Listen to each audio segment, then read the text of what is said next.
안녕하세요. 이민경 행정사입니다. 여러분 반갑습니다. 오늘은 토지 보상과 관련해서 말씀드리겠습니다. 여러분 좋아요, 구독, 알림 잘 부탁드립니다. 토지 보상에 대해서 이제 이민경 행정사가 다루는 거는 어떻게 보면은 제 전공인 거죠. 저는 국회에서 보좌관을 22년을 하면서 각종 민원의 마이더스다. 뭐 이런 식의 이제 그 닉네임을 얻었어요. 마이더스라는 거는 이제 일단 잡았다 하면 끝장을 내서 해결을 하는데, 해결하는 데는 노하우가 있죠.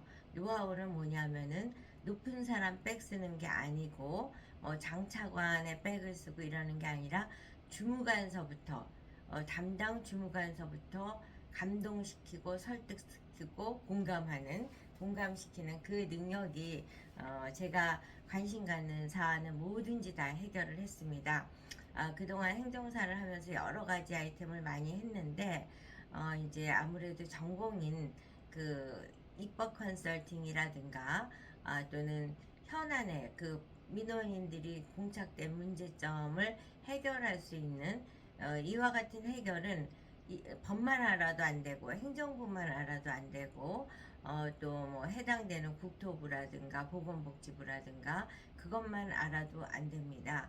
이 융합한 지식과 해석할 수 있는 능력을 가졌을 때 결과치를 얻을 수 있는 그 노하우를 제가 22년 동안 쌓았기 때문에 이 문제 해법을 찾을 수 있는 거죠. 최근에 이제 저에게 들어온 민원이나 의뢰를 말씀을 드리면은 2000년도 초반에 경기도권 한 지역에서 도시개발 계획 중에서 녹지 보존을 위해서 이 민원인의 그 부지를 매입을 했습니다. 이분 것만 매입을 한 게 아니라 그 지역 전역에서 매입을 했겠죠. 녹지 보존을 위한 거니까. 거기가 이제 좀 녹지가 많은 지역입니다. 그래서 이분이 보유하고 있는 필지가 10필지인데 10필지 중에서 9필지를 매입을 했고 한 필지가 남아있는 상태예요. 그래서 이제 그 필요하게 되면 추후 매입을 할 수 있다. 뭐 이런 식의 정도의 그 메시지를 남기고 해당 시에서 이제 9필지만 샀는데 나머지는 한 필지가 뭐 만평에 해당되는 땅이라고 그러니까 전체는 한 10만 평이 됐겠죠. 그랬는데 그 만평의 필지가 결국은 맹지가 된 거예요. 왜냐하면은 이분이 보유하고 있는 필지가 9필지고 9필지고 그 바로 앞에 도로가 있는데 이 끄트머리에 한 필지가 있다 보니까 도로가 연결되지 않는 맹지가 된 거죠.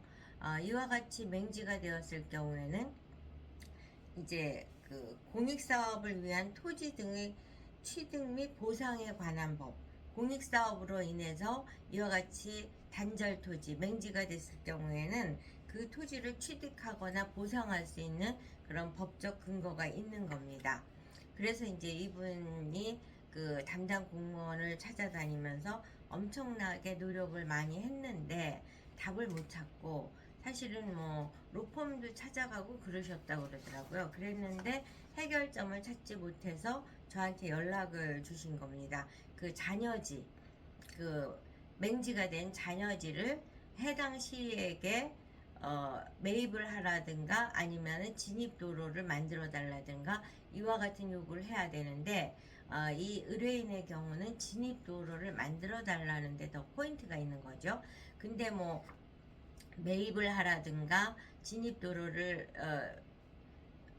만들어 달라든가 이런 대화의 진전이 될 수 없는 상황이, 해당 시에 가서 얘기를 하면은 그 해당 시에서는 국토부에서 해석을 받아와라 뭐 이런 식으로 이제 뺑뺑이를 돌고 있는 상태였습니다. 그래서 제가 이 민원인에게 의뢰를 받고서는 이제 의문 가는 사항이, 첫 번째는 이 땅의 문제가 2001년도부터 발생이 됐는데 왜 현재까지 아무 진전이 없이 이렇게 붙들고 있었는지가 의문이 생겼고, 두 번째는 그동안 담당 공무원과 협의를 하는 과정에서 담당 공무원을 설득하지 못하고 있는 점이 뭔지를 알고 싶었고요. 그래서 그걸 세 번째로는 거기에 맞서서 뭐 이렇게 오랫동안 고민을 하셨으니까 이제 저도 고민을 해드리겠지만 맞섰던 논리는 뭔지, 그 다음에 이제 그때 당시는 몰랐으니까 제가 잔여지에 대해서 매입 청구를 할 건지 진입도로를 건설하고 싶은지 이제 이거에 대한 의문사항을 제기를 했습니다.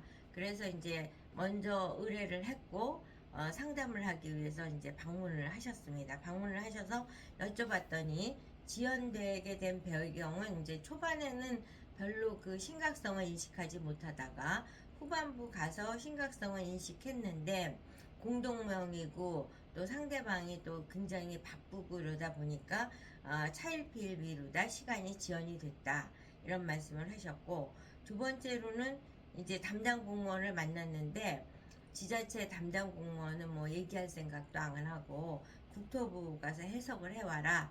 그래서 국토부가 그 민원인이 제기하는 논리와 같은 걸로 회신을 주면 자기네도 고민을 해보겠다. 이게 이제 지자체 공무원의 답변이었다고 합니다. 그랬는데 이제 이분이 지자체 공무원의 얘기대로 국토부를 갔더니 이거는 공익사업을 위한 보상법에 근거한 것이 아니고 여기서 녹지보전이라는 말씀을 드렸잖아요. 도시녹지와 관련법에 의한 것이다. 그래서 그 국토부 찾아간 데는 공익사업을 위한 토지보상법에 근거해서 그 담당자인 토지정책과를 갔는데, 그 토지정책과는 이제 도시녹지니까 이거는 녹색 도시과로 가라. 이랬더니 또 녹색 도시과로 갔더니 이건 지방재정과 관련되니까 지방재정 쪽 담당으로 가라. 이런 식으로 이제 탁구공 돌리듯 핑퐁을 치는 거죠.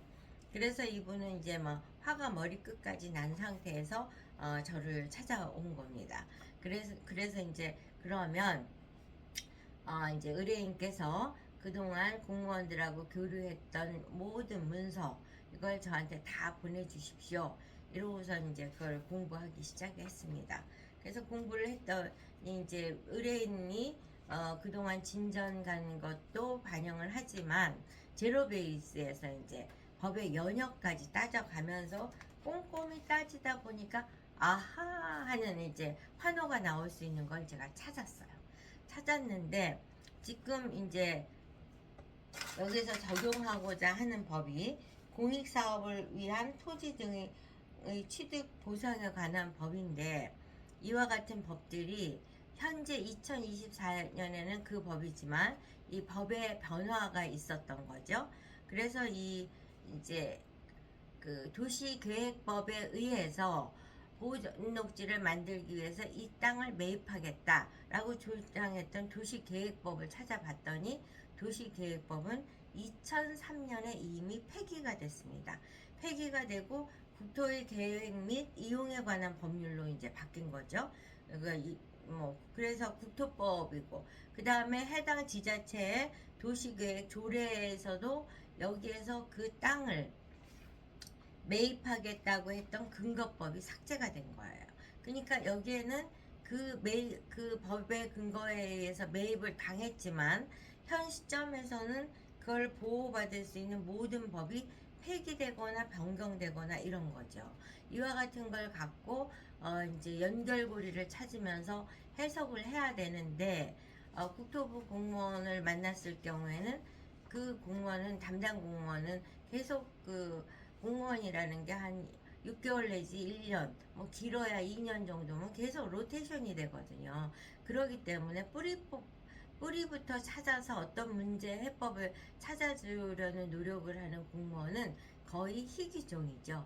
그냥 2024년 현재 스코어 법을 갖고 해석을 해서 아니다 기다 이렇게 말을 하는 거 입장이다 보니까, 그래서 이제 그 토지를 수용할 당시에 땅도 그 토지 수용법에 의한 거예요.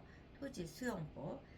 그런 식으로 이제 많은 변화가 생겼는데 그와 같은 해석의 오류가 있고, 이제 저 대부분 이러한 문제를 들고 오시는 분들이 연배가 좀 있으십니다. 그리고 이제 뭐 어떤 논리 정연한 업무를 하신 분들이 아니고 본인의 주장은 강하지만 그 주장을 설득시킬 수 있는 논리무장이 좀 부족하신 분이다 보니까 과천시 공무원도 이제 국토부로 가라. 국토부 공무원 역시 이제 토지정책과로 가면 도시녹지과로 가라. 지방재정과로 가라. 이렇게 이제 뺑뺑이를 돌리는 거죠. 근데 이제 제가 국회에서 보좌관을 하면서 오랫동안 그 주무관을 설득하는 그런 스킬을 갖고 그리고 법 조항을 찾아가면서 이렇게 얘기를 하게 되면은 대화가 이제 그 민원인이 찾아갔을 때의 응대 태도와는 하늘과 땅으로 바뀌게 되는 거죠. 그렇게 하고 그 모든 거는 이제 문서로 오고 가면서 해법을 찾아 나가는 걸로 이렇게 해서 이제 그분께서 이 문제를 이민경 행정사에게 의뢰를 맡겨서 이제 진행을 하는 걸로 이제 결정이 됐습니다. 그래서 이제 앞으로 제가 이 영상을 통해서 이 문제가 어떻게 진전이 되고 해법을 어떻게 찾아 나가는지를 이제 계속 영상으로 여러분들과 공유를 할 예정입니다. 이와 같이 여러 가지 현안들이 이제 우리가 크고 작은 현안들이 생활하다 보면 봉착이 됩니다. 근데 그런 현안들을 풀어나감에 있어서 한 가지 법에 한 가지 조항만 갖고 적용이 되는 것이 아니고 여러 가지 법을 동시에 봐서 분석하고 그 중에서 이제 단서 조항이라는 것도 있고 또 유추 해석해야 되는 부분도 있고 또 다른 조항과 연결해서 해석해야 되는 경우도 있고 이런 문제들에 또 애로점이 있을 때는 법제처에 유권 해석을 할 수도 있고 헌법재판소에 이제 또 제기를 할 수도 있고 여러 가지 방법으로 그 현안에 풀어나가는 문제점은 답을 찾을 수 있다는 점. 물론 이제 처음부터 보고 뭐 이건 됩니다 안 됩니다를 말씀드릴 수는 없고 그 현안에 대한 스토리와 그 사이에 주고받았던 문서 본인이 이제 저한테 찾아올 때는 거의 다 뭐 한두 해가 아니라 몇 년 동안 신발에 닳도록 여기저기 쫓아다니면서 도저히 찾지 못한 답을 찾기 위해서 찾아오시는 분들이 많기 때문에 그 자료가 산더미입니다. 이제 그 자료를 다 이제 유료 상담, 사전 상담을 통해서 검토해서 키워드를 잡고 그동안 이제 우리가 진단을 내리는 거죠. 제대로 된 길을 찾았던 건 뭐고 잘못된 길은 뭐고 이와 같이 현안이 안 풀리는 원인은 뭐고를 정확하게 진단을 해서 원하는 방향으로 찾아 나갈 수 있는 답을 찾아드리는 것이 이민경 행정사가 갖고 있는 저력이고 장점입니다. 이와 같은 걸 해결해낼 수 있는 이유는 이민경 행정사의 경력을 간단하게 소개해 드리면 이해가 가실 겁니다. 저는 여러 번 반복해서 말씀을 드렸지만 민간기업 한 20군데에서 프리랜서로 그때 당시는 이제 모니터라고 그러죠. 그래서 기업 운영에 대한 모니터링도 하고 광고에 대한 모니터링도 하고 신제품에 대한 모니터링도 하는 그런 경력을 쌓았고 그 경력을 바탕으로 해서 KBS에서 리포터를 해서 취재 경험을 5년 동안 쌓아서 현장을 돌아다니면서 이제 체험을 했고 또 언론사의 프로세스를 통해서 문제 해법을 하기 위해서는 언론을 어떻게 또 활용하느냐에 대한 스킬도 학습할 수 있는 기회를 가졌던 거죠. 그렇게 해서 KBS 리포터를 하는 경력을 바탕으로 제가 국회 보좌관으로 취업을 해서 22년 동안 국회 보좌관을 하면서 각종 법안도 발의했고 각종 민원도 했고 지방 정부 총사도 건립하는 기반을 만들었고 수많은 문제의 해법을 찾는 아주 유명한 민원 해결의 마이더스라는 이민경 행정사의 닉네임을 얻기도 했습니다. 그와 같은 걸 바탕으로 해 한국비서협회 회장도 했고 순천향대학 교수도 했고 또 서초 여성인력개발센터 관장도 했습니다. 이와 같은 수많은 경력이 녹아서 지금 이민경 행정사의 명성을 얻을 수 있는 오늘날이 됐고 저의 이 모든 경력과 노하우를 여러분들이 못 풀고 있는 그 문제를 풀어가는 열쇠가 되어 드릴 것을 약속드리면서 오늘 이 영상을 마치도록 하겠습니다. 여러분 혹시 답답해서 지금 못 푸는 문제가 있다면 저는 적법한 방법, 뭐 빼기라든가 위법적 요소를 반영을 해서 하는 것이 아니고 그 문제를 못 풀어가는 원인을 진단해서 법의 사각지대를 어떻게 풀어나갈 것인지를 답을 찾아드리고 있습니다. 여러분 이 영상을 보시고 유익했다면 좋아요, 구독, 알림 잘 부탁드립니다. 언제고 연락 주시면 최선을 다하겠습니다.